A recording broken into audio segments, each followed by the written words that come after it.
Each side starts with 2 knights. So white has a knight on b1 and g1, and black has a knight on g8 and b8.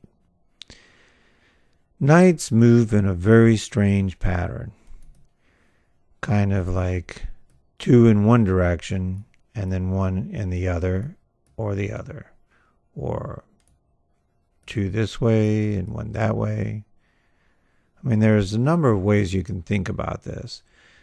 Some people look at this as like an L shape. Or this one you could think a T, where you could go either left or right. Another way to look at it, and the way I like to consider it, you take the position that the knight's on, and you move 1 square along a diagonal away from the knight, and then 1 square along either a file or a rank moving away from the knight. And that gives you the same pattern. You could also consider it as 1 square as along either a file or a rank moving away from the knight, and then 1 along a diagonal, and it takes you to the same place. So here we come up and go over, or we could get there this way as well. So there are numerous paths to get to the squares we're looking at. But basically, you need to remember the pattern of squares that the knight would land on. So here's the way I normally think of it. X, X, X. And we see the knight is starting on a dark square, and he lands on a light square, following that pattern. So white moves first. I'm going to play the knight to f3. That's a good move. And now I'm going to play the black knight to f6, c3, and c6. And these are normal positions for the knights in the beginning of the game. So now it's white's turn. So let me draw. I'm going to use a curved arrow this time.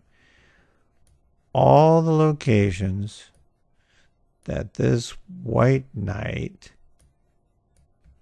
can move to. And we see now that he's out away from the edge of the board, there's actually 8 of them. So the white knight starting on f3 can move to either e1, d2, d4, e5, g5, h4, h2, or g1. He's starting on a light square and ending up on one of those dark squares. Now, the other neat property about knights is the fact that they can jump over top of other pieces. So in the beginning of the board, when the rest of your pieces, your queen, your king, your rooks, and your bishops, are all restricted by the pieces around them, including the pawns, they can't move until something gets out of the way. Well, that's not the situation with the knight. The knight, even though it's a short range piece, it has the ability to do something really fancy, and that's hop over other pieces. All right, so let's make a few more moves. Let's play knight e5. Now, was that a good or a bad move? That's a bad move, because we see that the black knight can capture. And that's exactly what we're going to do. Knight takes on e5.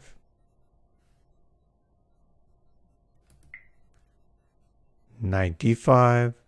Knight takes on d5. And black is winning because all the white knights are gone. In the next lesson, we're going to look at pawns.